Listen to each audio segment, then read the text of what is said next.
welcome to another Monkey's Motors test ride video.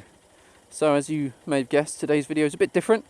I am on Emma's Honda CBF 125.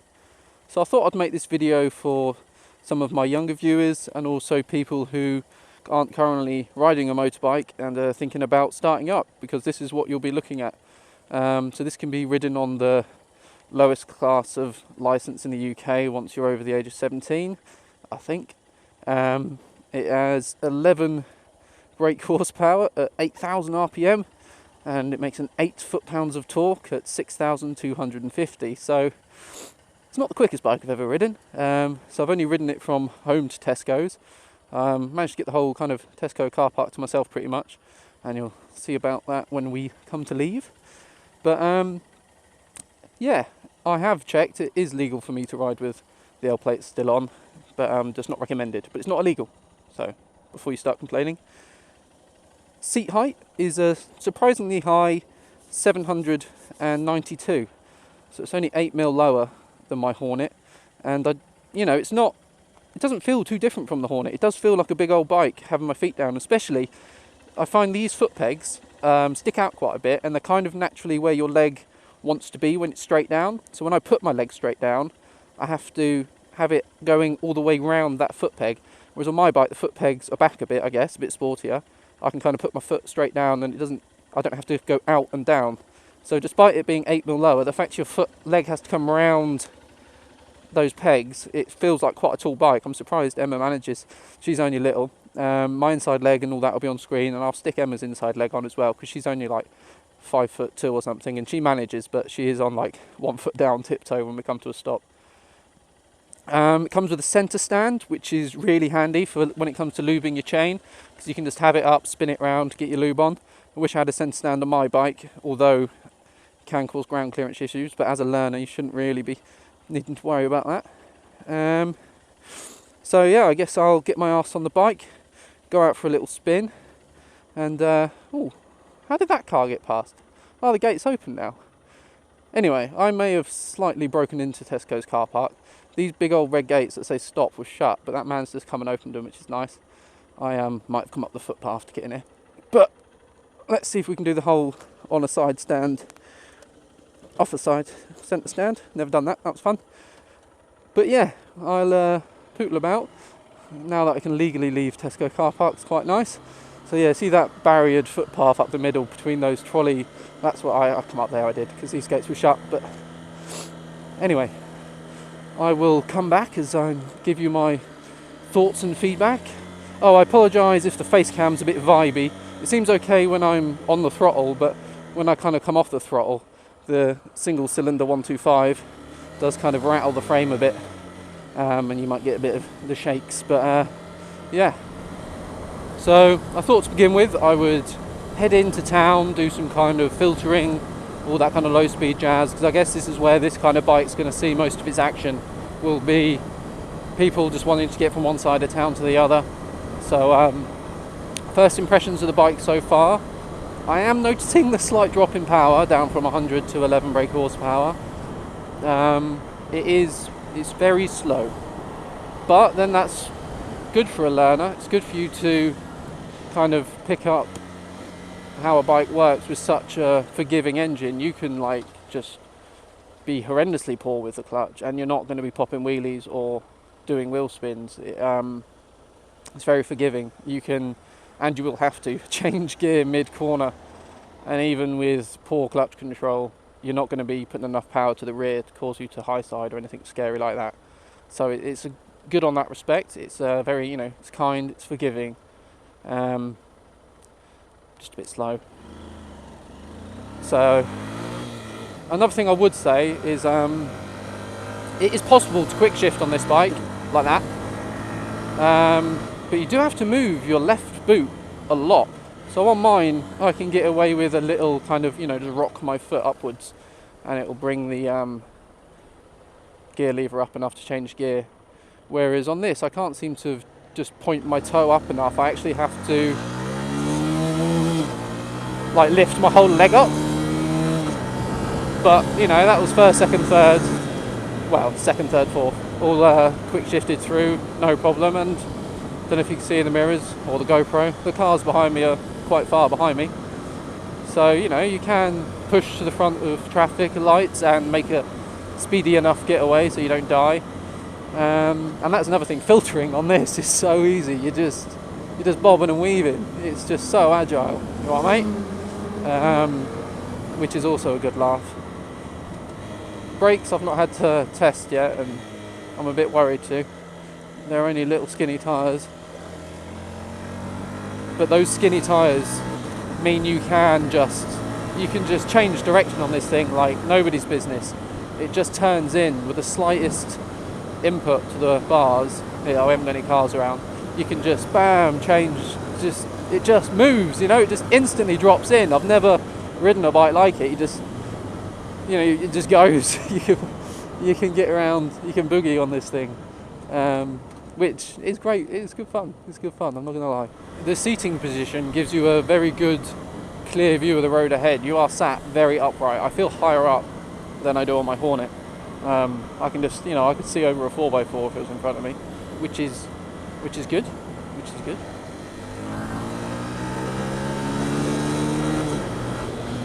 Just about sneak in the odd overtake.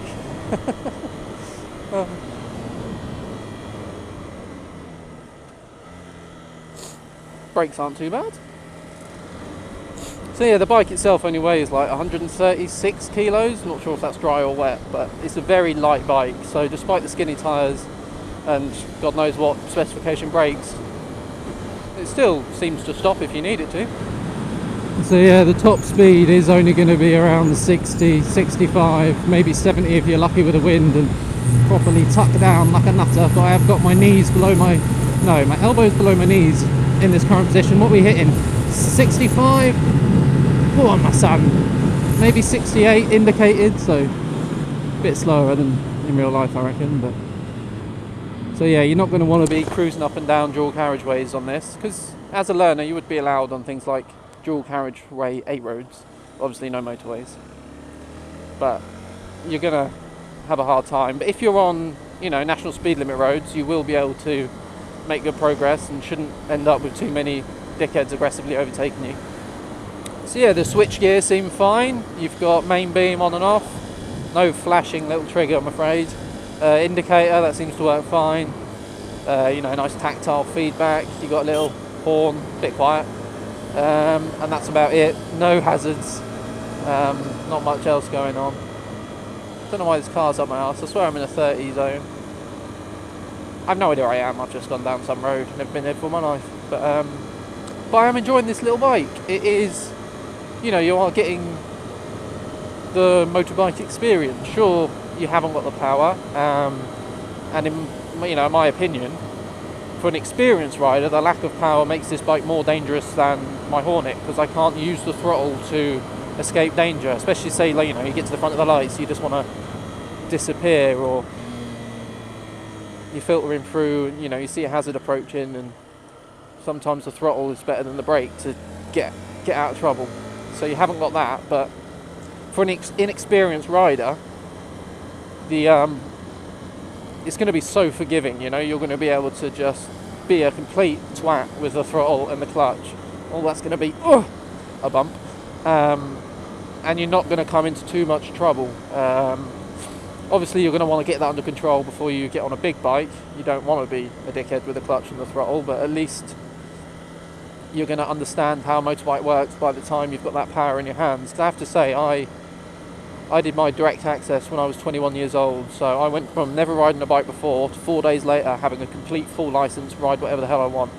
And yeah, my first bike is 650. I managed to stay alive for 2 years. Well, obviously I stayed alive, but I kept it shiny side up for 2 years, and then I wrote it off. And before that though, I did drop it 3 times. One at a roundabout, one at a stop junction, and the other one just pushing it backwards off a driveway, because it weighed 245 kilos, and I had no idea what I was doing. So starting out on something like this, definitely the way to go, and that's what Emma's done. She could have just done her DAS and got a big bike, but she's gone for this for a couple of years, just so she knows what's what. Recommend doing it. And you can still have fun on these little things. They really go around corners. I'm a bit fucking hell. It's the first time I've been around there. I was tighter than I expected. But, yeah, I'm a bit worried about the ground clearance, although I don't think I would get any more lent over than I just did then. And the ground clearance didn't seem to be a problem at all. Yeah, you can have a right laugh on this little thing. Oh, I've gone all northern. I'm having a right laugh. But, yeah, no, I'm having much more fun than I thought I would, I've got to say. This is quite fun.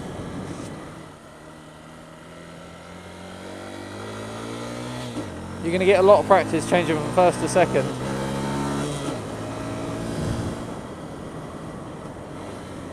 Fuck off.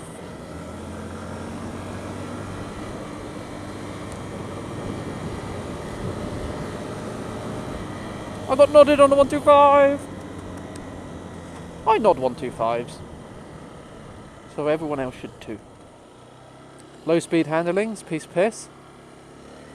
Nice and stable.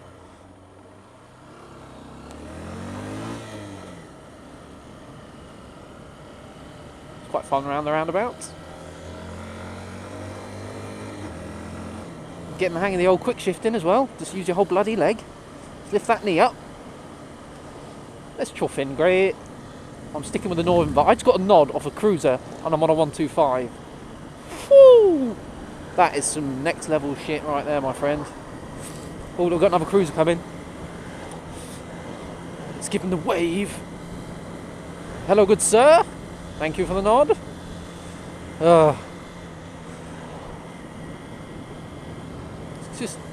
Just having a good time. Bouncy, bouncy.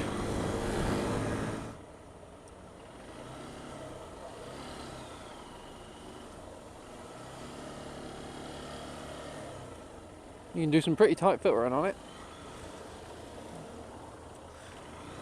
It's one of the useful things about these little bikes. You can just sneak on down. No, let's not take the piss.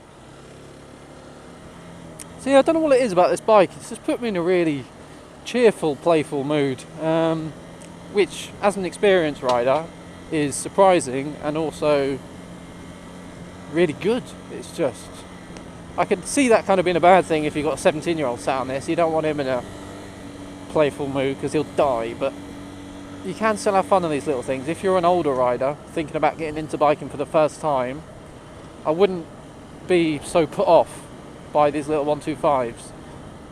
Just think, you know, just 125 quid, do your CBT, and you can ride one of these for 2 years. That's it. Cheap as chips. This apparently gets 160 miles per gallon. 160 miles per gallon. It gives it a fuel range of like, it's got a 13 litre tank, I think. So you can do like 430 miles on it. I get 140 out of mine. And it cost me 20 quid to fill it up.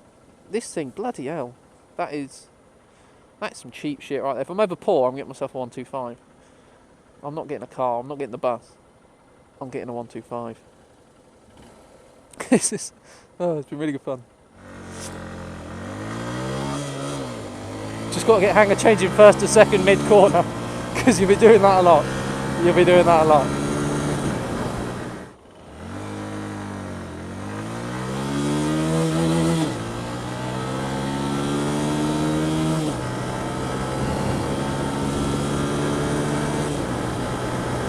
I think the 0 to 60 time may be forever.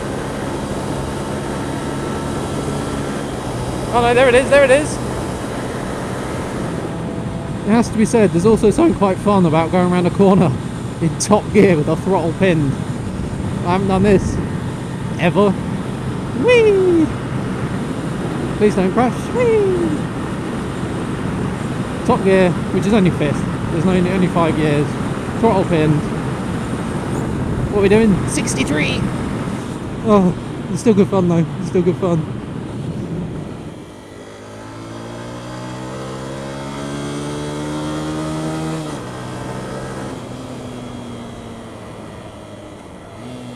It's all about riding with momentum. You just want to never slow down. It takes so long to speed up again. So there you have it, ladies and gents. My test ride of the Honda CBF 125. I've got to say I've had more fun than I thought I would. Yeah, 125cc single cylinder, still a good laugh, still a good laugh. So yeah, brakes, nothing special. They're a bit soft, a bit squishy, but bike's so light, gets it done. The suspension, also very squishy. You can have quite fun just bouncing up and down the road, but gets it done, gets the job done. It can handle what this bike can throw at it. Yeah, I hope this has kind of been enlightening to some of you who kind of thought, you know, 125 are boring, 125s are no fun, but they are. It's a really good introduction to the motorcycling world. I reckon if I'd spent my first year or two on something like this, I would have never had my accident. This is good way to learn the craft. Still does everything a proper bike does. You've got your brakes, got your clutch, got your gears, got your throttle, but you've just got that safety net of knowing that the bike's not just going to throw you off. It's not uncontrollable even for the amateur. It's brilliant it's just a brilliant piece of kit to learn your craft. I might see in future if I can try do a few more 125 test rides. I'm not sure what the guys at the dealership are going to be like, because obviously this is my girlfriend, so I've just buggered off on it. She does know I am insured, but you know, if I turn up at Lagoon and be like, oh, can I have that MT125? And they'd be like, why? You just turned up on a Hornet, fuck off. But you never know, they might let me play. Yeah, that was just, it's been good.